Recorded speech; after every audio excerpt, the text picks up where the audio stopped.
ሰላም ጤና ይስጥልን ውድና ተከበራችሁ ተመልካቾቻችን የሰዓቱን አባይ ዜናዎቻችንን ይዘን ቀርበናል። ከዜናዎቹ ጋር ከእናንተ ጋር ቆይታ የሚያደርገው እኔ ሁሴን ሱነም። እስከ ፍጻሜው አብራችሁ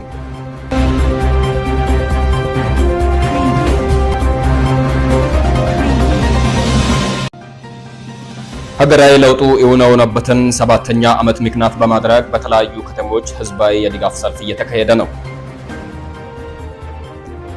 የህዝብ ተወካዮች ምክር ቤት የፌዴራል መንግስት በክልሎች ጣልቃ የሚገባበትን ስርዓት ለመደንገግ ያወጣ ማሻሻያ ረቂቅ አዋጅን መርምሮ አጸደቀ። በሀላባ ዞን ዋና አስተዳዳሪ በአቶ ሙሂዲን ሁሴንና የዞኑ ብልጽግና ፓርቲ ጽህፈት ቤት ኃላፊ በአቶ መመከማ ኑርዬ የተመራው የዞንና የወረዳ ከፍተኛ አመራሮች በአጉራ ወረዳ የሙዳ ታዳጊ ከተማ መዘጋጃ ቤት ህንፃ ግንባታና የሙዳ ማፋ ቀበሌ ንጹህ የመጠጥ ውሃ ፕሮጀክት ስራዎችን የመስክ ምልከታ አደረጉ። ሀገራዊ ለውጡን ተከትሎ በግብርናው ዘርፍ እየተመዘገቡ ስኬቶች ኢትዮጵያን ወደ አዲስ ምዕራፍ ያሸጋገሩ መሆናቸው ተገለጸ።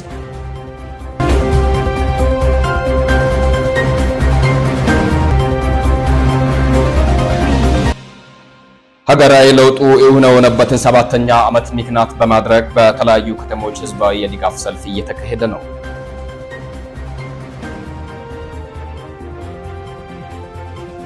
የህዝብ ተወካዮች ምክር ቤት የፌዴራል መንግስት በክልሎች ጣልቃ የሚገባበትን ስርዓት ለመደንገግ ያወጣ ማሻሻያ ረቂቅ አዋጅን መርምሮ አጽድቋል።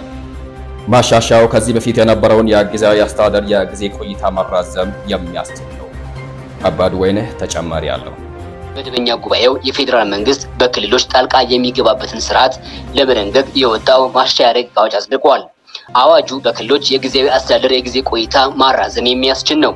በህዝብ ተወካዮች ምክር ቤት የመንግስት ዋና ተጠሪ ሚኒስትር ተስፋዬ በልጅጌ አዋጁ ከዚህ በፊት ሲነሱ የነበሩ ችግሮችን የሚፈታ መሆኑን የገለጹት የጊዜያዊ አስተዳደሩ ቆይታን ለማራዘም ውሳኔ የሚሰጠው የፌዴሬሽን ምክር ቤት በአመት 2 ጊዜ ብቻ የሚሰበሰብ መሆን እንዲሁም አዋጁን ተግባራ አስፈላጊ የሚያደርጉ እጅግ ውስብስብ የጸጥታና የፖለቲካ ችግሮችን ለመፍታት የሚያስፈልገው ጊዜ እንደ ጉዳዩ ክብደት ስለሚለያይ በአዋጁ የተቀመጠው ጊዜ ገደብ ከነባራዊ ሁኔታ ጋር የማይጣጣም ሆኖ በመገኘቱ በአዋጁ አተገባበር ወቅት ክፍተት ፈጥሯል እና ቀጣይ አዋጁን አፈጻጸም ይበልጥ ውጤታማ ለማድረግ በማስፈለጉ ይህ ረቂቅ ማሻሻያ አዋጅ ቀርቧል።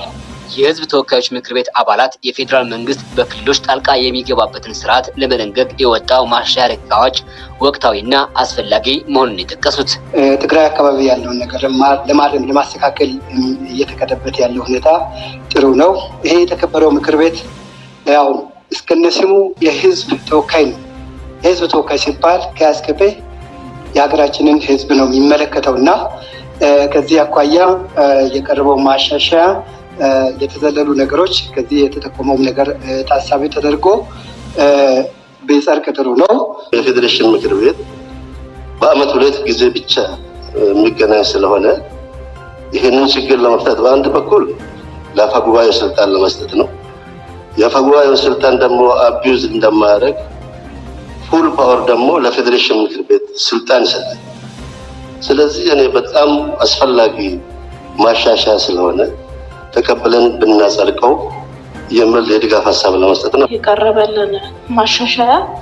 በተለይም እንደተጠቀሰው አንቀጽ 15 በጣም ወሳኝ፣ በተለይም አሁን ካጋጠመን ችግር አንጻር መሰረታዊ ድንጋጌዎች ይዞ የመጣ ነው። በጣም ተገቢ ነው። የፍትህ ሚኒስትሯ ሀና ራያ ስላሴ አዋጁ ለጊዜያዊ አስተዳደር ተጨማሪ የጊዜ ቆይታ በመስጠት ዘላቂ ሰላምን ለማምጣት የሚያግዝ ነው ብለዋል። በዚህ ማሻሻያ ላይ ከተካተተው እንዴት ይራዘማልና በምን መልኩ ይራዘማል የቆይታ ጊዜው ከሚለው በተጨማሪ የመጨረሻው ንዑስ አንቀጽ 7 ላይ የተቀመጠው ይሄ ውሳኔ ሲተላለፍ ጊዜያዊ አስተዳደሩ ህገ መንግስታዊ ስርዓቱን አደጋ ላይ የጣለውን ነገር በማስተካከል ወደ መደበኛ ምርጫ ለመግባት ሊያደርግ የሚገባውን ነገር በዝርዝር በዚህ የማራዘሚያ ውሳኔ ላይ ሊካተት እንደሚችል ተቀምጧል። በአጠቃላይ የቀረበው ማሻሻያ የጊዜያዊ አስተዳደር የቆይታ ጊዜ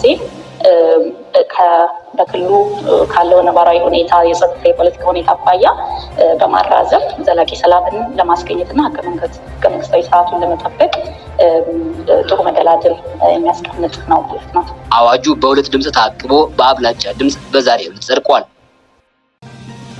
በሀላባ ዞን ዋና አስተዳዳሪ በአቶ ሙሂዲን ሁሴንና የዞኑ ብልጽግና ፓርቲ ጽሕፈት ቤት ኃላፊ በአቶ መመከማ ኑርዬ የተመራው የዞንና የወረዳ ከፍተኛ አመራሮች በዌራ ወረዳ የሙዳ ታዳጊ ከተማ ማዘጋጃ ቤት ህንፃ ግንባታና የሙዳ ማፋ ቀበሌ ንጹህ የመጠጥ ውሃ ፕሮጀክት ስራዎችን የመስክ ምልከታ አደረጉ። በሀላባ ዞን ዋና አስተዳዳሪ በአቶ ሙሂዲን ሁሴንና የዞኑ የመንግስት ዋና ተጠሪ በአቶ መመከማ ኑርዬ የተመራው የዞንና የወረዳ ከፍተኛ አመራሮች በዞኑ በዌራ ወረዳ ትናንት ዛሬና ነገን ለኢትዮጵያ ልዕልና የመጋቢታውያን ፍሬዎች የነገ ተስፋዎች በሚል መሪ ቃል በተለያዩ ቀበሌዎች እየተከናወኑ ያሉ ዘርፈ ብዙ የልማት ስራዎችን ተዛዝሮ የመስክ ምልከታ ማድረጋቸው ተገለጸ። በመስክ ምልከታው በወረዳው በሙዳ ማያፋ ቀበሌ ለረጅም ጊዜያት በውሃ ችግር እየተሰቃየ የነበረው ቢሆንም በዘንድሮ ዓመት ግዙፍ የንጹህ ውሃ ፕሮጀክት ዞንና ወረዳው በመቀናጃት መንግስታዊ ያልሆኑ ድርጅቶችን በማስተባበር ከ100 ሚሊዮን ብር በላይ ወጪ የሚቆፈር የንጹህ መጠጥ ውሃ ቁፋሮ የደረሰበትን ደረጃ ተመልክተዋል። በመስክ ምልከታው ላይ የዌራ ወረዳ ዋና አስተዳዳሪ አቶ ከዲሪ ማጀሴ፣ የዌራ ወረዳ መንግስት ዋና ተጠሪ አቶ ያድሶ ዱበላ፣ የዞን ውሃ ማዕድን ኢነርጂ መምሪያ አቶ አብዲ ከይረዲን፣ የዌራ ወረዳ የመንግስት ረዳት ተጠሪ አቶ ጀማል አህመድ እንዲሁም ሌሎች የወረዳው አመራሮች ጭምር በምልከታው ተሳትፈዋል።